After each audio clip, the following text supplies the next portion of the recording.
Good morning dear students. कल हमने moving coil galvanometer बताया था। तो मूविंग कॉइल गैल्वेनोमीटर हम फिजिक्स के अंदर इसलिए पढ़ते हैं, तो ये एक इंस्ट्रूमेंट है जो कि स्मॉल करंट को पता लगाने के लिए स्मॉल करंट को पता लगाने के लिए यूज किया जाता है। तो कल इसकी कंस्ट्रक्शन बताई थी।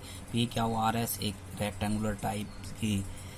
रेक्टेंगुलर टाइप और मेड अप ऑफ कॉपर की बनी हुई वायर्स होती हैं।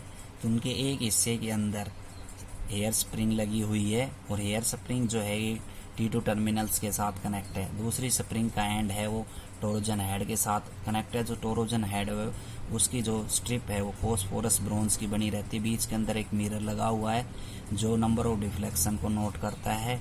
और साइड के अंदर नॉर्थ एंड साउथ क्या लगे हुए हैं, स्ट्रॉन्ग मैग्नेट फील्ड लगे हुए हैं। ठीक है, तो ये कंस्ट्रक्शन हमने कल बता दी थी, लास्ट वीडियो के अंदर आप देख सकते हो।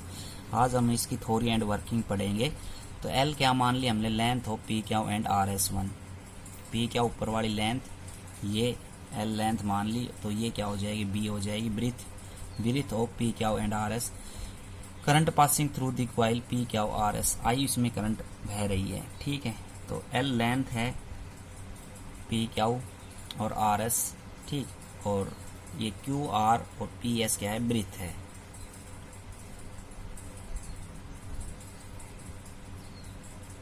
PS1 एंड QR, ये ब्रीथ मान लिया हमने इसकी।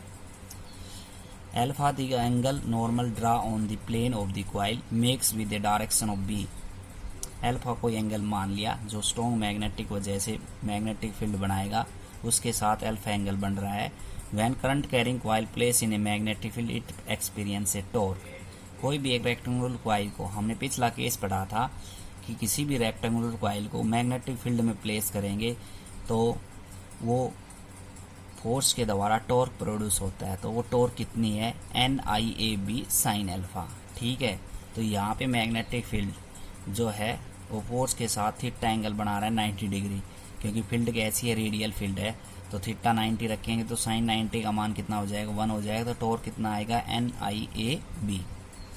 तो सबसे पहले हमने कुछ भी नहीं किया, सबसे पहले थ्योरी में हम लेंथ और ब्रीथ मानना है और टॉर्क पीछे हमने पहले ऑलरेडी पढ़ ली।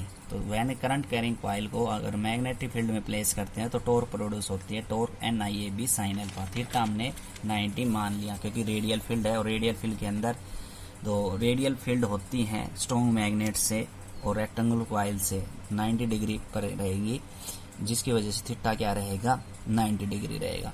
Let theta be the twist produced in phosphorus bronze strip and K be the restoring torque in the phosphorus bronze strip। अब यहाँ पे देखिए, ये है आपका phosphorus bronze strip। जैसे कॉइल रोटेट करेगी बिना टच बार मैग्नेट को, तो इसके अंदर क्या होगा कि टॉर्क प्रोड्यूस होगी। उस टॉर्क को प्रोड्यूस करने के लिए हम एक रिस्टोरिंग फोर्स का यूज करेंगे।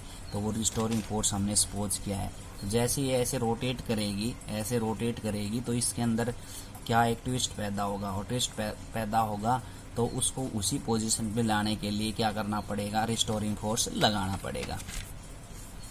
ठीक है, तो थीटा हमने क्या मान लिया, twist produce in phosphorus bronze, और के मान लिया restoring torque in phosphorus bronze. Restoring torque या रिस्टोरिंग फोर्स एक ही बात है यहाँ पे, रिस्टोरिंग फोर्स। ठीक है, तो टॉर्क का फार्मूला क्या हो गया, के थीटा। टॉर्क का फार्मूला क्या हो गया, के थीटा। ठीक, तो टॉर्क कितनी प्रोड्यूस हुई है यहाँ पे, के थीटा। तो from equation first and second, तो वहाँ पे टॉर्क कितनी थी, NIAB, और यहाँ कितने टॉर्क, के थीटा है। तो के थीटा बराबर NIAB, थीटा आ गया NIAB अपॉन में के। ठीक है, तो हम G कांस्टेंट मान लेते हैं, गैल्वेनोमीटर कांस्टेंट। तो NAB अपॉन में के वो क्वांटिटी कांस्टेंट के अंदर रख दी हमने, तो ये मैं लिख सकता हूँ theta is directly proportional to I। ठीक है, तो इसका मतलब क्या है, twist produce in a phosphorus bronze is directly proportional to current in a rectangular coil. Note it means deflection produce in the proportional is directly proportional to current flowing through a galvanometer. तो ये बात मैंने अभी भी बता दिया, twist produce is directly proportional to current flowing in the rectangular coil. अब radial magnetic field क्या होता है, it is that magnetic field in which plane of coil in all the position is parallel to the direction of the magnetic field। ये कह रहा है कि in the magnetic field in which plane of coil in all the position, plane of coil की सभी position parallel रहेंगी direction of magnetic field के, उसको हम क्या कहेंगे, रेडियल मैग्नेटिक फील्ड कहेंगे। अब आगे आता है सेंसिटिव ऑफ गैल्वेनोमीटर। गैल्वेनोमीटर की हम सेंसिटिविटी निकालेंगे, करंट सेंसिटिविटी और वोल्टेज सेंसिटिविटी। करंट सेंसिटिविटी होती क्या है, the number of deflection produce by the current, the number of deflection produce by the galvanometer per unit current flow in A coil is called current sensitive. Number of deflection upon में current, वो क्या कहलाता है, current sensitivity कहलाती है। कितने number में deflection produce हो रहा है अपॉन में करंट, वो क्या है, करंट सेंसिटिविटी। तो आई एस से हमने करंट सेंसिटिविटी को डिनोट किया, आई एस आई के नीचे आएगा ये, तो थीटा कितना है, NIAB हमने ऑलरेडी कैलकुलेट कर लिया, अपॉन में KI, आई से आई कैंसिल, NB अपॉन में K। तो ऐसा यूनिट क्या होगी इसकी, रेडियन पर एम्पियर। वोल्टेज सेंसिटिविटी क्या होती है, the number of deflection produce in A galvanometer when potential difference pass through the galvanometer. तो नंबर ऑफ डिफ्लेक्शन प्रोड्यूस होगा गैल्वेनोमीटर के अंदर जब पोटेंशियल डिफरेंस हम पास करते हैं किसी भी गैल्वेनोमीटर के अंदर, वो उसकी वोल्टेज सेंसिटिविटी कहलाती है। तो नंबर ऑफ डिफ्लेक्शन को थीटा से रिप्रेजेंट करते हैं, और जितना हमने वोल्टेज उसमें पास किया तो थीटा अपॉन में वोल्टेज सेंसिटिविटी कहलाती है। थीटा हमने पहले निकाल लिया, NIAB, ठीक है, और V कितना है यहाँ पे, V, NIAB अपॉन में K, ये हमने निकाल लिया, अपॉन में V। तो VS कितना आगा, आई से आई कैंसिल, NAB अपॉन में K,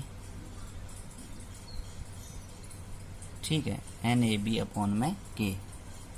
तो यहाँ से V की जो वैल्यू है उसकी वैल्यू IR रख दिया, आई से आई कैंसिल, तो अपने पास बच गया NAB अपॉन में KR। कंडीशन है sensitivity when small current is pass in the galvanometer so deflection in the galvanometer is very large.